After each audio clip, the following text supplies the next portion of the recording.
What is up, guys? It's your boy GRC. We're coming at you live every single day at 11 a.m. Eastern. You already know that if you're in the squad. Biceps in the chat. Sam's doing a 15-minute segment on Chatgbt at the end of the show. Biceps if you want to learn more about AI and how it's taking over like 3 different industries at one time within a week because of the accessibility, not necessarily the technology. The accessibility is getting widespread. It's crazy. It's like popping in everywhere. It's crazy. Anyway, guys, somebody clicked a button. So we're looking for pump. It looks like, well, you know, we're going to talk about this more, but testnet first seen March 18th, 2022. Date last update, January 4th, 2023. Hey, I'm not a genius, but I know when people start clicking, somebody clicked the button. Somebody clicked the button. And you know what that means in Hexaco.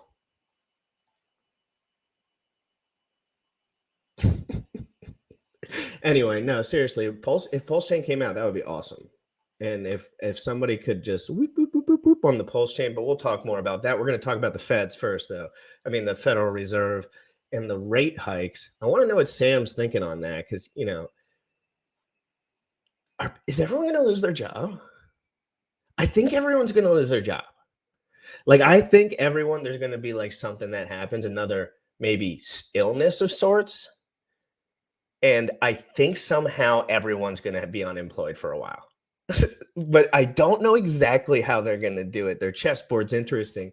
But anyway, guys, you know I don't like to complain a lot. But, you know, I'm not going to start that bull crap today. Let's get it going. You already know what time it is.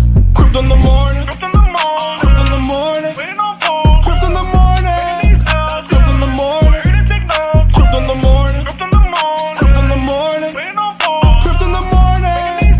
Crypto in the morning. Ready to take notes. Smoking no blunt on my way to the gym. 11 a.m. and I'm already tuned in. Got me some hacks and I'm making a stake. Got me some hydro, I'm making it rain. Pay me some maxi and that's just in case. Gym ready to me to show you the way. D5 Pro. Yeah.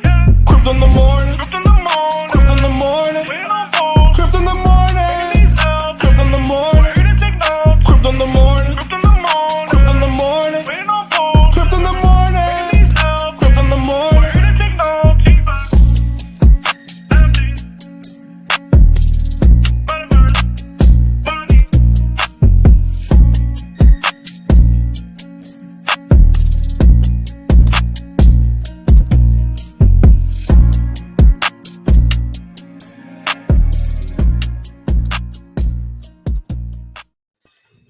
Yo, what's Gucci, bro? The Fed stuff. I'm literally one of the things that I've been laying in bed and I've been sitting there for an hour, and a lot of times I'm just asleep like this, and my mind is just like, oh my god, the AI people are blind to this. They don't understand it. Stop it. You're scaring me. We'll get into it later in the video. Get into it later, seriously, though, because we're going to try to do a thing where Sam does a lot of stuff. Believe it or not, and I don't talk to him about all of it. So I like to know about it too. So why don't we section off a 15-minute part at the end for Sam to get really into whatever he's into at the time, and it changes rapidly. But right now, let's be honest, he's laser focused on one thing: scalability, AI, business, period.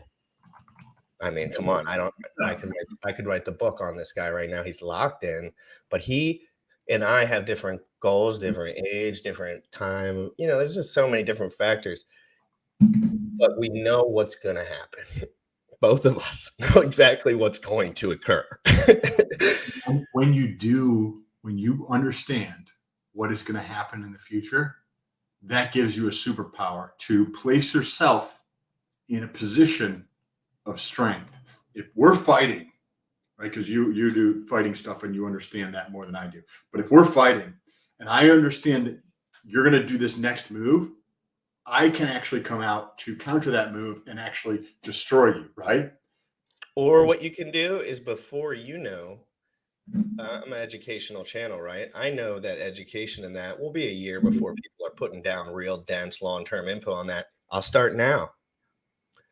I'll start teaching people now. I'll buffer out their bull run. because we're locked in right now. We lost our jobs, all that shit. Like everyone's losing their jobs. All the guys are kind of getting together and getting their little, work boots on, although you should always have your work boots on. But you know what I mean, Sam? Like guys are stepping up. I'm sorry. And there's not many of them, but the ones that are ready to step up are like, oh, what an open platter. There's not many, but it's cool to watch guys step up. It is. It's motivating and it's exciting. And to be 100% honest, those are the only people that I really like to talk to. If somebody's not really stepping up, I don't really give a shit to talk to that person. It's the standard you have to set on yourself too, which is the part. Like, I gotta step up all the time, dude. It's so annoying, but it's fun. You just have to make stepping up like your only real like calculation in your head. Because like everything calculates to me stepping up. Okay, who's gonna save me? Who's gonna provide a nice house for my family to have Christmases in the future? And who's gonna do it? Who's gonna do your health? Who's gonna do your mental? Yeah, like I'm gonna do it all, and let's just double down and do it all for a couple other people too, and try to just be as explosive in that direction as you can in your working years while you're, whatever, till 56. I don't know, but like at least like when you're 25 to 45, like come on. Like if you're not just, and depending on if you get your money all the way right. But it's never ending though. Yeah, but you can let your money do helpful things in the future. You know what I mean? Your money can work for you better in the future, but right now, like for me, like my body can work better for me right now. But you know how like you 2 years ago had a different area of focus that you needed to step up in, and you were aware of that, but the threshold might have been lower, might have been different. Now you have a different area in focus and an expanded vision of all the areas to step up in. Well, the same in 2, 3, 4, 5, 7 years when you just have gobs of money just flowing to you, right? You're going to still have other areas that you need to step up in to be a stronger version, a better version of yourself so you can help more people, right? Like if I want to help somebody who is fallen, just for an easy analogy, who's fallen down, and is that going to be easier or harder if I'm stronger? It's going to be easier if I'm stronger. So you can take that same analogy of being a stronger version of yourself, whether it's financially, with your ability to communicate, with your spirituality, life, mental shit, right? However you want to define. That's most of it for most people, dude. Like most people can't get the fog. It's the fog. It's like everyone can put in a nice day's work, but not everyone can get rid of the fog. Correct. The fog is hard. That one's tough because some guys are just naturally like a little bit not to worry about that type of thing. And then some guys had 3 sisters and a mom, and they were raised by their grandma, all women around. So, you never know, like some people have different mental hurdles that they had to get through. And sometimes they never get through the first one ever. They just never, they're like, oh, girls don't like me. Okay, I'm just going to drink myself to sleep for the rest of my life. And that happens like a lot. So, or, not drink or whatever. Sam, let's get started. Just everyone be quiet for a second. I'm about to copyright something. I'm about to steal some good content. It's somebody stealing someone else's stealing content. So it doesn't matter. But seriously, this is a great video. This is from Crypto PRNR, and he does a lot of Richard Hart and Kathy Wood. Lots of that kind of stuff. A lot of little Jack Levin, little sauce in there. He's kind of like doing kind of similar to I would do as far as the content genre. So I like to watch him because clearly we're on the same wavelength. But I don't remember this guy's name, but he always has great things to say. And these thoughts on regarding Fed rate hikes. What strategy should investors adopt in Bitcoin to hit bottom in 2023? Those are the 3 segments we're going to work through real quick. It's not very long, only a few minutes here. And then Sam, at any point, if you'd like me to stop, please just say stop, sir. Let's get into this. Without wasting any time, let's dive right into the video. Garrett Soloway shares his thoughts regarding Fed rate hikes. Right. There's no doubt about it that the Russia invasion, the supply chain, I mean, different things like that created additional headaches for the Fed. But, if you're just looking at them bringing down inflation, yeah, I mean, you give them a good mark for that. But you also have to ask yourself, why was inflation such an issue? Could it be that they printed trillions of dollars and had interest rates at 0 for so long a period? I would tend to agree. And I think that, it's easy to say, oh, they get a B+ or an A for getting it under control. But it's like, well, they are the ones that created the problem in general in the first place, right? So again, that's a tricky one. But this is the kicker on inflation, is that bringing inflation from 9% down to 5 or 4%, that's the easy work. That's like, if you have to run a mile, maybe the first half, 3/4 of the mile, we're all doing all right. It's the last little bit from 4% to 2% that I think is going to be unbelievably hard to get to. And that's going to make it very hard for the Fed to stimulate in the future. In Garrett Soloway's opinion, what strategy should investors adopt? Yeah, so I think each person has to figure out what they're comfortable with. Like, I've been a trader for 20 years. So for me in this market, I'm what I call a swing trader, which means when the markets flush sharply, I buy key technical levels, and then I don't stick around too long. I might hold it for a day, a couple days, a couple weeks, but I'm looking to sell into the pop, as in bear markets, we ultimately will go lower. So I think that's one type of investing, but it's not for everyone. Needless to say, if you work a 9 to 5, it's very hard to follow the markets very closely. So I think if you're that type of investor, That's a great point by him. Not many people really ever mention that. If you work the 9 to 5, you're going to have a hard time keeping up with the info. And that is really true in crypto, especially. I don't know that with the other stuff, but I just Very, wanted to make that point. very, very, very true. In whether it's, crypto. Is it everything, Sam? Like everything? Like you can't keep up with anything if you have a 9 to 5? Well, crypto in itself is something that's evolving at a very, very quick pace. And you do this every day. I do this every day. Do you think that you keep up with shit? No. Like no. I go. We do this every day, bro. And people. And I'm behind every day. I'm like, oh, here's this. There's guys beat me to stuff every day. Except Zen Crypto first ever covered. And so now think about like people who have jobs and like other stuff. They're going to be so far left behind, especially when you tackle like AI on top of that shit. Like, man, that's what I'm saying. I always suggest to people, I'm like, how much money do you have? Well, if I do a consultation and then they tell me, and I'm like, you should quit your job. They say $1,000. I'm like, you should quit your job. They say 100 million. I'm like, you should quit your job. It's like nothing ever calculates to keep the job. Yes, I agree. All metrics lead to study really hard, because if you have some of that entrepreneurial spirit inside of you, but again, some people have long bets, families, and that's where these things all get complicated, guys. We're just joking around. Sam has no children at this time, and I also have no children. What? That I'm aware of. Don't be dropping any bombs unless they're legit. All right. No, I'm just kidding. But we don't have any kids, and so we can just do the chill vibes right now.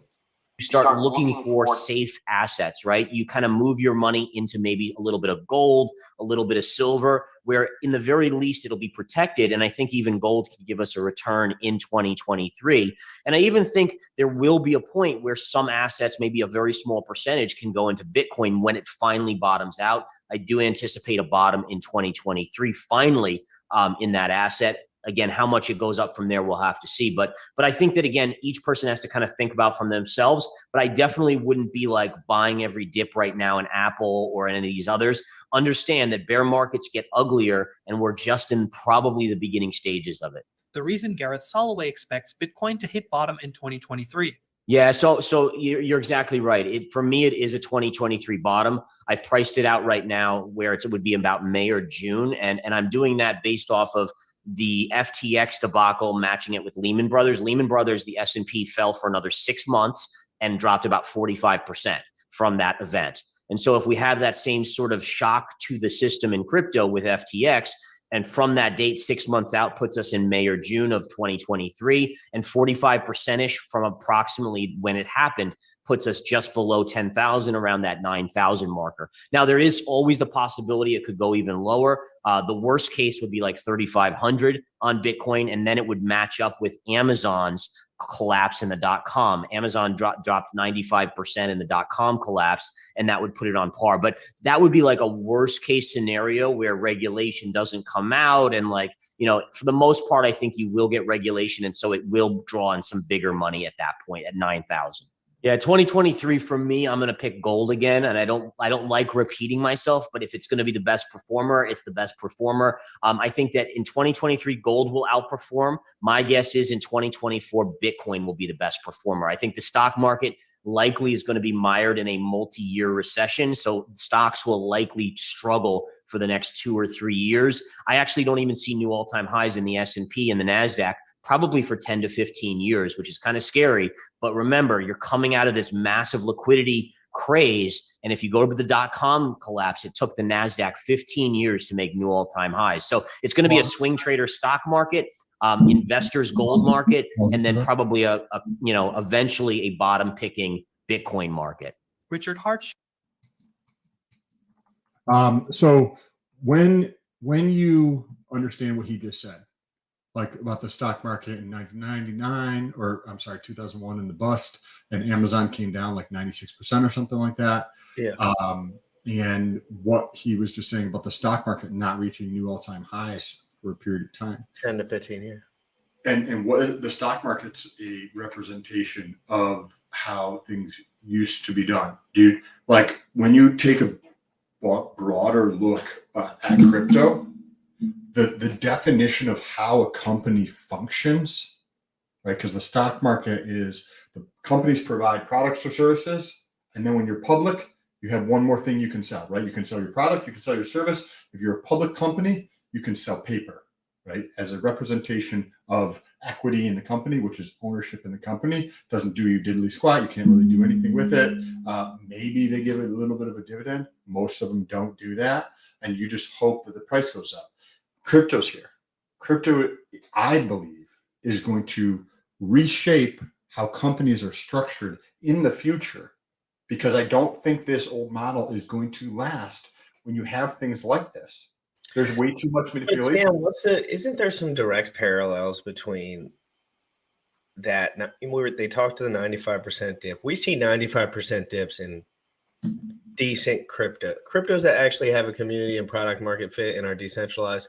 95 is about where it gets like just like it's going to stick around that point to a degree. So is there something to be said about new assets in general? There's going to be some sort of boom and bust, and because the liquidity is so low, is this just like another? Are we just moving over? Like, is it just like? Because what are people going to do? Stay for 15 years in the S&P? What are they going to do? They're going to die. Correct. I don't think it's gonna go away. As in, like you think like horses and carts, right, for like pulling people around has kind of like gone away to the greatest degree. Yes, there's still fuckers that use horses. Like my mom has a couple horses, right? And there's like things like that, right? But in reality, 99.9% of people don't use horses on a daily basis to get around and do anything in their life. And I think personally, let me know what you guys think in the chat. I think the ownership structure where you have the equity and you have this happening with Amazon or Tesla, I think that is going to move to the blockchain. Because blockchain, every financial asset can be digitized, right? And go to the blockchain where you have transparency. There's too much fat involved with that middlemen take that out. I don't think that type of structure for equity is going to happen, or it's even if you have a similar structure, it's going to be in blockchain. It's not going to be with equities in the future. Maybe it's going to take 7 or 8 years, but I don't see that model lasting. It has to switch. If all the money, and if you guys believe this to be true, if all the money is going to shift into crypto, all of it, fiat's going away. If you believe that statement to be true, then that means stocks are going away. Like if you grasp that thought, then you understand stocks go away. And what happens? Yeah, well, they just derivative everything out into some crypto crap. Yes. Yeah. But it's all going to be in crypto eventually. But again, they're just going to have too much liquidity, not know enough about how it works. They're just going to get wrecked. They're just going to get wrecked because it's global, public, global. They ain't used to that kind of smoke. Like, they got to go to bed, bro. They're going to be like, oh, it's 9 o'clock. Everything's opening up. Get your coffee, honey. It's like, no, boy, we were up early, baby. But let's listen to what real quick Richard has to say about FTX. And we all know Richard's been waiting for a certain bottom. Richard's very crypto savvy when it comes to these price charts. And he's been waiting for a 10K, a 9K Bitcoin, 11K Bitcoin for just darn forever. And he's not really willing to do much until that happens because he hedged a lot of his, you know, little bravado or whatever on that. And I guess that holds a lot of weight within the Bitcoin community, especially. So let's get into what he has to say about FTX. EX, what do you think about it? I've been warning everybody to take your coins off of exchanges, off of lending platforms for years. I've been in this business since 2011, first quarter. When I got into Bitcoin, when I started mining Bitcoin, it was 50 cents. Yeah. When I bought it, it was $30. Immediately went down to $2, of course. But then, you know, you hold it, it goes up to 1,200, down to 200, up to 20,000, down to 3,000, up to 14, down to 4, up to 70, down to 15.5 so far. Yeah. So the volatility is the price you pay for the world's best performing asset. Now it's not the best performer anymore, but if you look back on a long enough time frame, right? Like if you were able to buy it when it was a penny, you were up 690 million%. Right. A year and a half ago. But if you bought it 5 years ago, you're down money now.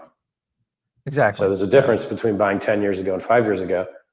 But I mean, to get a 3x in real estate, you had to wait 15 years. To get a 3x in the stock market, you had to wait 15 years. And to get a 3x in crypto, you just need to wait the right month. It just has to be the right month. Yeah. So for sure. I think FTX, you know, go ahead. Very simply, cryptocurrency was invented to get rid of counterparty risk, to put you in charge of your money. So you never have to beg anyone for access to the network. Never have to beg anyone to spend it. Never have to beg anyone for your keys, for your coins. You know, you don't have to send selfies. You don't have to send, you know, hostage videos. Please, it's really me. Please give me my money. That's the opposite of why crypto was invented. And when you give your coins to someone else, they're not your coins anymore. You're now an unsecured creditor. Congrats, you'll go last after all the VCs get paid out of the bankruptcy. So, you know, I told everybody not your keys, not your coins for years. I invented a product that specifically solves that problem where you mine your own yield by holding your own keys. Pays on average 39% APY per year, but really it's millions of percent depending on when you bought. Just crazy, right? You're like, how's it possible? Well, it's the same thing Bitcoin did. You know, my coin went up 10,000 fold. Bitcoin went up 69,000 fold. Richard Hart thinks Bitcoin and Ethereum are going to blow out at top soon. Ready? What do you want to use crypto for? Getting rich. That's it. That's all you care about. Okay. Well, how are you going to get rich? Price chart. Number has to go up. Okay. Here's the Bitcoin Ethereum pair. Now it's making a ascending triangle, like blow out top soon. Right. Because the token, Ethereum has lower inflation than Bitcoin. All the stable coins are on Ethereum. All the NFTs are on Ethereum. Hex, the world's first blockchain time deposits on Ethereum. Pulsechain, the world's largest free airdrop, is a copy of Ethereum. In your opinion, what do you think of the professionals' expert opinion that they share? Tell us in the comments.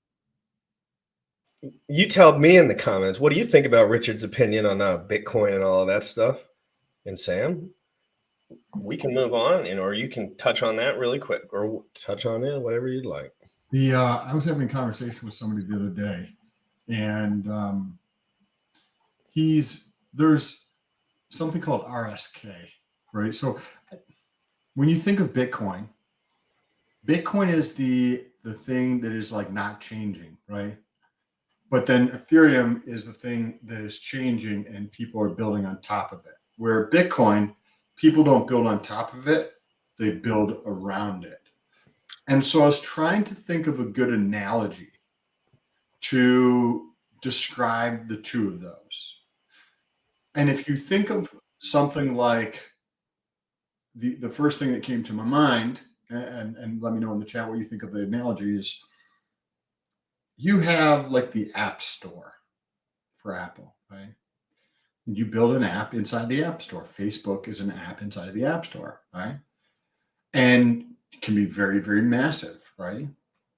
Whereas on the other side, you could think of Bitcoin almost as like Linux, where you can the fundamental piece changes very, very slowly, but people take this and they build all sorts of stuff that is separate around it that can actually make this better over time. And is there one way that's right or one way that's wrong? Well, not necessarily, but if you look at those two, one is far more popular than the other, and that's the App Store because of that ability to build on top of it. But the other one sticks around for a long time. And a lot of people believe it's a lot safer and more secure and prefer Linux, right? And that's the similar idea here, where Ethereum can easily be argued has more risk associated with it in terms of whether it's regulatory or in terms of bug type of risks. Or if somebody else just forks it and no one uses it anymore because it's too expensive and they don't get all these, like the best part about Ethereum is that they have the roadmap. The worst part about Ethereum is that you can copy the roadmap and dump as much money into it as you want and market it as well as you want. So I think the biggest threat to Ethereum is it becoming a ghost chain. Like, and that's like the long term, like someone just does a better job or like quicker or more, you know how things go. Like people do you see that actually happening? Like I don't see Pulsechain fucking Pulse doing that. I don't Pulse see chain it. particularly, but it's just this, the fees are so sensitive. And what if it kind of breaks again for a long period of time? And there are alternatives and people just are like, what the this? It's true. It's true. That's what I think. And I don't think that's going to happen because I think Ethereum is top dogs and I think they know exactly what's going on. But I'm saying in my head, when I'm extrapolating data, like thinking all the people that use Binance, they don't know what Ethereum is. They don't care about Ethereum. They don't even, it doesn't even enter their brain probably. It's because the fees are cheap. Binance is truthfully a dream other than the centralized aspects of it. You get worried about some of those long-term centralized aspects of it, but in the short term, I mean, you don't have to pay any fees. It's hard to do stuff on Ethereum. So like more Zens will come out, more other stuff will come out, and then we'll have a bull market. And then, geez Louise, I don't know if people will be able to trade again. I didn't think about it like that, but I think you're correct in the sense that like if there's moments in time today in a bear market where Ethereum fees are over $20 to do a transaction in a bear market, as we get into a bull market, whether it's in the next 6 months or 16 months or whatever it is, if you have fees for a prolonged period of time on Ethereum that are $75 plus to do a transaction, most people won't do that. And then you layer this on. Most people don't even have that much ETH in their account, frankly. But now layer this on what's happening at the macro level. We're at 3.5% of the global population, according to crypto.com, that is in crypto. So if you believe that we're following an exponential curve, which I do for the adoption of crypto, we're at 3.5% of global adoption in crypto. So what happens during this bull run? Let's say the bull run starts at the end of 2023, but doesn't really start to pick up until 2024. So in 2024, if fees on average are getting $50, $60, $70 to do it in an Ethereum transaction, and that's the mindset of people, there's going to be that going from 3.5% of the world's population to 7%. The people who are making $4 a month, right, or $2 a day, are never going to even comprehend thinking about getting into Ethereum. And I think you're right on that point. If we have that high fees for a prolonged period of time, as we go from when I got into crypto, doing a stake or something like that was like your full day's work because you had to make a big decision on it. So you're about to spend 120 on gas. So that's a big day if you're making $400 a day at the time, which I was probably making. You know what I mean? Like, that's like, you can't just do that when you're working all the time. I was basically just a speculator via studying for a while. I was like, I can't really do much over here, but I didn't know. I thought that's how it all worked. And of course, you know me, we get into the business. I want to know what you think about this. How much do If Pulsechain were to launch and there were to be somewhere medium, regular fantasy of what it would be like, what kind of market share do you think that would keep up in terms of like the entire layer one networks? At this point, let's just magically put it into this point, like with the market share. Let's say it happens in 2023. Yeah, let's say it happens in 2023 in 6 months, or kind of like at a regular situation. When you put it into context of higher fees on Ethereum for a prolonged period of time, the person that's getting into crypto, I know somebody who invests like $200 a month, right? So she puts in $200 a month, $200 a month, $200 a month. If fees are $89 or $112 to do a transaction on Ethereum, they're not going to do that. You'd be like, okay, well, it's the most secure network, and this, that, and the other thing. They're just not going to do that, right? You're not going to take 50% of what you're putting in and put it in there. So now let's go back to Pulsechain. The thing with Pulsechain that I see as a disadvantage that can become an advantage in the future is they don't have the same developers, right? They don't have the same amount of developers that there is for Ethereum. Now, this could change, and it changes very rapidly in the crypto space. So if you think about market share as TLV, like total value locked, I don't know. If you have $1.5 billion to drive your shit, right? Think of like how minuscule the market caps are on Ethereum Power, Ethereum Fair. Remember, Richard mentioned PulseX being the most liquid DEX. And we all know why. Just do a little calculator. And remember, the $1.5 billion from sacrifices does not include all the other investment gains of Bitcoin or Ethereum holdings that he already had. So when you think about this, right, if somebody has that much money to dump into one area to literally make it try to be the best thing that it can, I think Pulse can do very, very well. And that in that, you can suck over more developers, right? Because you're gonna need more developers to come overboard on that. You know what I mean? You need more people to do creative. But think about all the people that already build stuff for Pulsechain. In what world does that have? Like, there's people that have fully loaded communities and projects ready to roll, and it's sacrifice money on these other things. That's not people's house money. Come on, that ain't their rent money. Maybe on the Pulsechain sacrifice. What do you think about this? Okay, so I agree. There's a decent amount of people that are building on Pulse. I agree with that, sacrifices, etc. Okay, so what do you think about this? Let's say that there's 150 projects, things that are building on Pulse, right? You could say it's higher, you could say it's lower. Whatever your number is, do you think the number of people on Ethereum is 10x that, or 100x that, or 1000x that?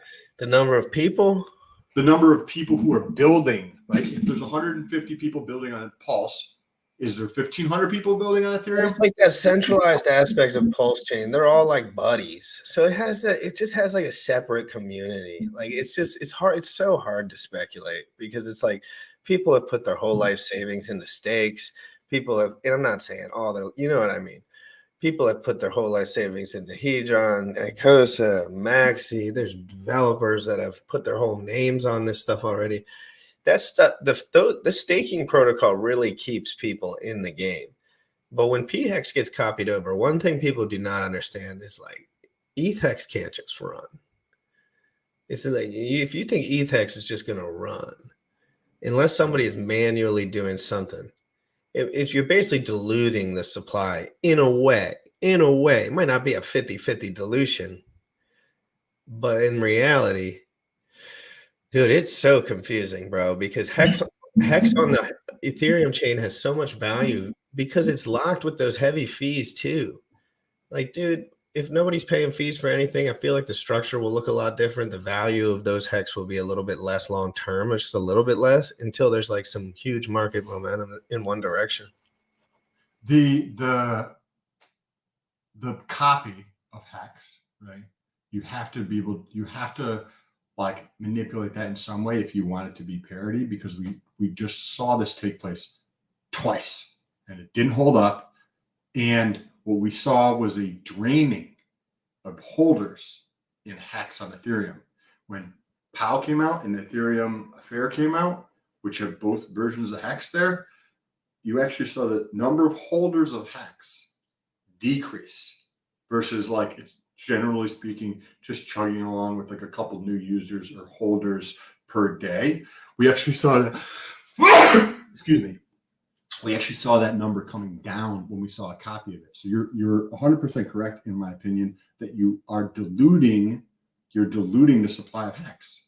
So like I've heard people say the same thing. But Sam, there's only one guy that knows how to make something go up 10,000x with only having a $5 million liquidity pool. There's only one guy. There's only one guy that knows how to do that. I don't even know. I couldn't even if you gave me all the resources, he has a level of technical understanding of crypto that is degen, but explosively detailed. If you know what I mean, like he's just very locked into a part of crypto, and he's wealthy that it's so hard to have someone in both of those states. You have to be neurotic in one way or another to stare at those price charts. And as you can see on the Paul Barron, he knows every stat in the whole thing. He's seen everything. And then it will like go to someone like Jack LaVenne. Like I can guarantee you Jack LaVenne ain't been staring at charts at any time in the last 10 years for more than 20 minutes. But that doesn't mean he doesn't know crypto, but there's a part of this that is liquidity, V3, pull liquidity. Buyers come in, not many sell, but there's enough where you sell. You floor it out again. And that's something that I don't know if anyone but the guys in this community really understand yet. People think that Ethereum is made to go up in price. They are wrong. Ethereum is made to scale. In my opinion, this burn, everyone's like the burn's going to make the price. No, it's going to make it floor, help out future projection, help out some things. But when that Ethereum staking gets available for withdrawal, just wait, you wait, because I think they can do like 42,000 a day Ethereum or something. Like it's a crazy number. I don't know how much each one of them have, but remember guys, Hex was designed to go up in value. Frankly, Ethereum was designed to scale to everyone. It's just that's why I love this show so much. Like you just bouncing these ideas off of each other from different experiences. It's a lot. It's not certain. You're saying like, yeah, if everything was fair, dilution, liquidity problems, but we've seen centralized DeFi before, and it's crazy. And you build up an experience and processes of doing things and framework of like how to do things, right? So Richard has done this with Hex, right? So then, and he's got a giant stockpile of dry powder that can be used to manipulate the markets. And remember, manipulating the crypto markets is 100% legal, right? It's not legal if you're caught doing it in the stock market or the bond market or with mutual funds, but it is 100% legal in crypto. And this happens on a daily basis. There's players out there that manipulate them, and it's easier to manipulate things when you have a lot of money. And that's what Richard has. So I think that he's going to use that to manipulate it, not in a bad way, as in like, I'm going to manipulate GRC so he gives me everything he has. It's, I'm going to manipulate this thing so that it performs very well, right? So that the price performance of the thing is going to skyrocket. So if you have the doubling and then the doubling again of users, right? You go from 3.5 million users in crypto to 7 million to 14, right? So in 2024, we're going to be over 14% of the world's population in crypto. And if you figure there's over 8 billion people on the planet, right?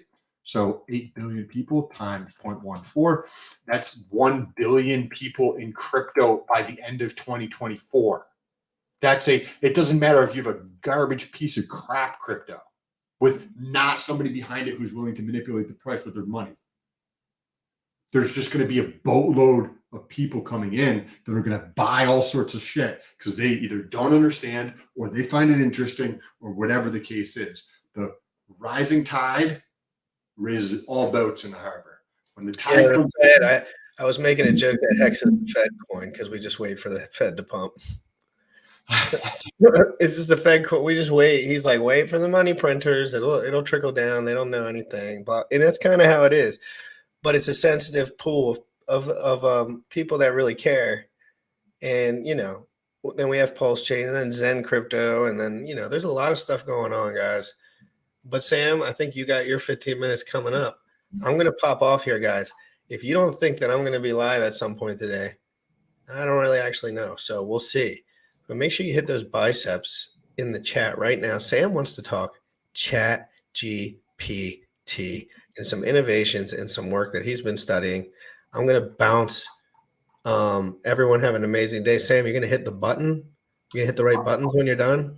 yes, and I will. You're on button duty. So do you want to do the transition? Well, no, I'll transition myself out, and then you just need to do the song and say peace. Yes. You're yes, done. we'll do All right.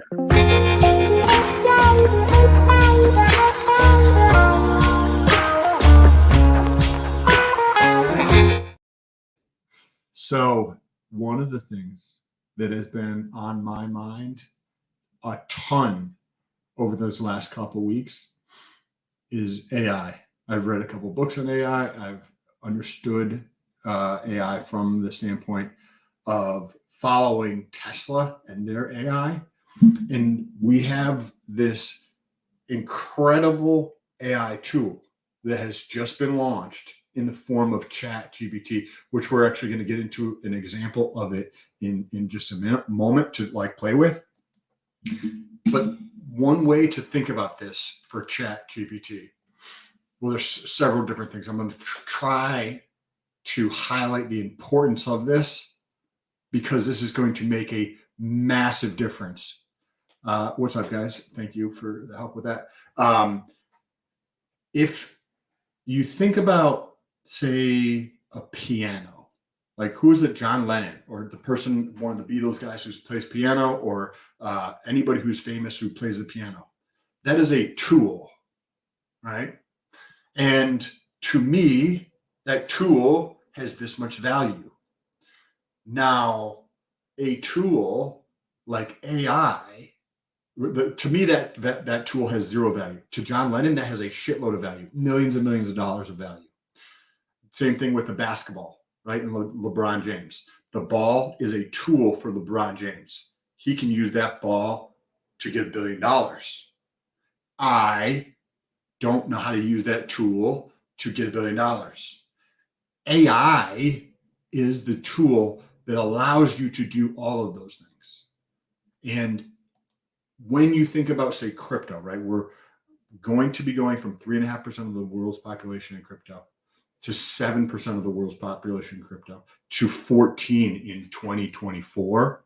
And then it's going to double again, right? We're going to get to 28 by 2025.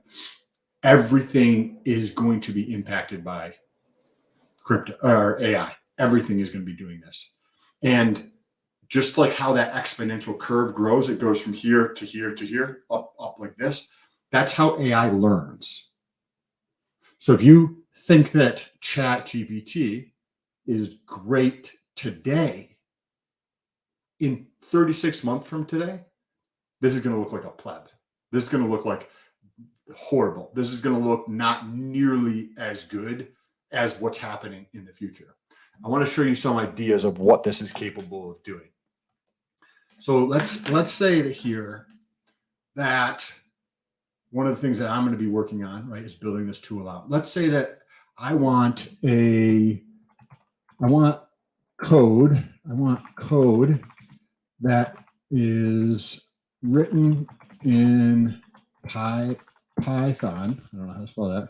In Python, that goes to an Instagram profile and looks at every one of their followers to see if they have any contact info listed on their profile and pulls that contact info and puts it into a spreadsheet, right? This is the capability of this. Now, Chatgpt is, what is it? Code you've written. The content may violate content policies, right? So it's like you shouldn't be doing this kind of thing, but it will literally go through and write this code out for you. Divine Marine, what's good, bro? This is writing out the code for me to go through and start testing this out. Think about this. Do you write code? Probably not. Most people in here are probably not writing code. They're not going to be able to take this and utilize this. But maybe some people want to learn about a specific topic to invest in, right? We're talking about crypto here. You can use Chatgpt for not only creating code, but consuming content.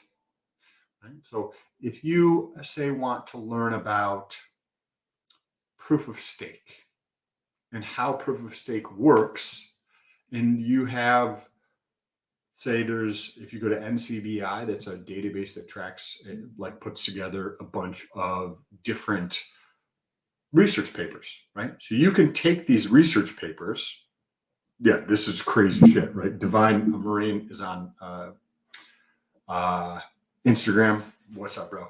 And also, who is this? Mac. I use Chatgpt often. I love it. Sam is doing it right now. Okay, so now you want to understand how crypto works, or how proof of stake works, or how some type of vampire attack works, right? And so you go to NCBI and you pull up a research paper, right? I could take that research paper and put it in here, like explain what proof of stake is and how it works works as it relates to baking, right? And then it's going to go through and give you probably some analogies here on how proof of stake works and relate it to baking. The creator of a new block is chosen based on the one way that POS is implemented is through the process of baking, or it's not perfect in all the things that it does, as you can see right here. So you have to have some type of understanding, but you can take your research papers, put them in here and paraphrase it for you. Because if you read research papers, sometimes the language is like shit that you don't fully understand, or there's issues with interpretation, as in this case, right? Because then you can ask it more questions on this, because the chat also learns, right? So this gives you a summary of what proof of stake is. I was just trying to be fancy by saying as it relates to baking. But you can go through and use this for learning. Another way you can actually use this is creating content. I own a business. I sell peptides, right? And I email my customers. I also have email flow, meaning say you abandon a cart and you go to the purchase thing and you want to see what the price is with the tax and with the shipping, right? So you go through that process, you put in your information, your email, and then you're like, not going to do that. Or you get a phone call or whatever, and then you stop that process. Well, then I have an abandoned cart email sequence, right? So I have email A and email B. And what I can do here is write me an abandoned cart email for BPC 157 and have it specific to the product that you had in your cart for BPC 157 with one code for 25% off that lasts for 24 hours. And it will write this: dear valued customer, we noticed you left some items in your cart on our website, and we wanted to reach out and see if, now watch what I'm going to do in just a second here after it's done writing this email. As a special offer for you, we are providing a 25% discount code that you can use on your abandoned cart items, right? So then you can go through and update this so that you feel appropriate. But what I'm gonna like, that's not really how I talk, right? So then I'm gonna say, make this more cheeky, right? I'm gonna put in here, make this more cheeky, right? This is kind of formal, says, dear valued customer, blah, blah, blah, blah, blah. I said, I want this to be more cheeky. Hey there, we noticed you left some items in your cart in the website and just couldn't bear to let you go to waste. Plus, we've got a special deal for you that we think you'll love, right? This sounds way more normal. Now, okay, say this is sufficient for me, and I'm going to update this just marginally and use this as a template for my email. Now I'm going to say, create 10 subject lines, lines for this email that are clickbaity. Now it's going to go through, take this email because it remembers what we're talking about, and give me 10 different examples of a clickbaity subject line for my email that I can go through and now test. So I can go through and take these and start testing them in my software to see which one of these perform better. But maybe you're like, I don't do email marketing. I don't need to code anything, right? And any of the things that I read, I'm not going to take it and put it into software and have it regurgitate back to me some type of answer to it. Well, one of the ways that I used this the other day, and I want to talk about the skill of this to wrap things up, is I had to fill out some tax documents. And if you ever fill out tax documents, you know that sometimes you're like, I don't know what this shit means. You can go through and ask chat, what does this form for the IRS or this specific state, what is it for, right? And that's going to give you some context. And then you can ask it, hey, on form XYZ, blah, blah, blah, blah, what does question number 4 mean when it says XYZ? And it comes back with the answer. And then you can just continue to do that. Or I own rental property. Another thing, right? If you own rental property, I can say, write the residential lease agreement and add a section for pets for 100 extra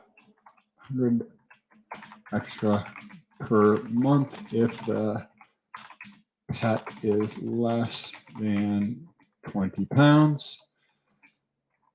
Include a section on breaking your lease or subleasing. All right, so now it's going to write me a lease here. And I can make this even more specific, right? It's going to give me all this information here and write this all out for me. Now, what I can also do is say, update this lease to be specific for the state of Florida and the county of Pinellas, right?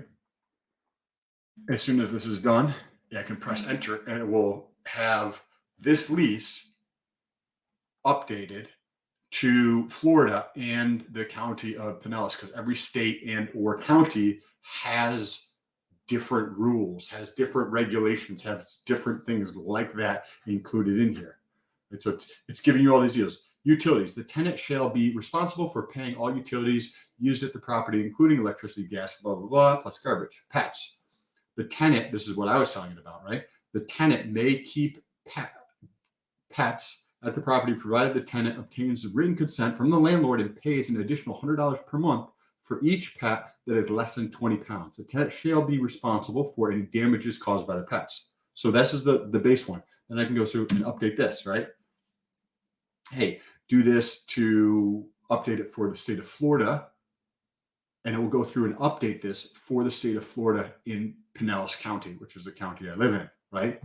So this tool, if you are not using this tool, if you are not playing with this tool and utilizing it to get value, it is going to be similar to LeBron James in a basketball, because the skill that you get from utilizing a tool to provide value is you understand how to ask questions in a manner that gets the AI to do what you want it to do.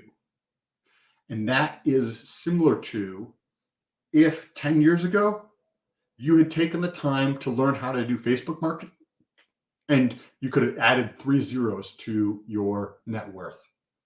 If you really dove into understanding how to utilize the tool that was Facebook marketing 10 years ago, you could easily be making $5 million a year today.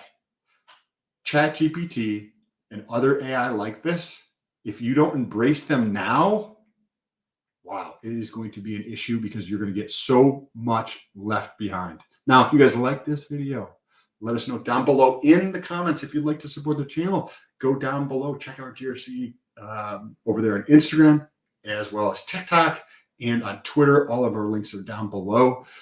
Instagram is a nice way to get a hold of us, or at least me. GRC is on Twitter more than I am, and appreciate you guys. Take a second, also share this out with other people. If you get value from this stuff, let us know in the comments, and take a second to share this out. Appreciate the wealth of knowledge for ChatGPT, the next wave along with AI. So yes, 100%. And we will talk to you guys tomorrow at 11 a.m. EST. Peace. Young folks, you dripping on them motherfucker. You already know what time it is. Crypto in the morning. Crypto in the morning. Crypto in the morning. We ain't no fools. Crypto in the morning. Crypto in the morning. We're here to take notes. Crypto in the morning. Crypto in the morning. Crypto in the morning. We ain't no fools. Crypto in the morning. Crypto in the morning. We're here to take notes. Smoking a blunt on my way to the gym. 11 a.m. and I'm already tuned in. Got me some hacks and I'm making a state. Got me some hedge on, I'm making it rain. Pay me some maxi and that's just in case.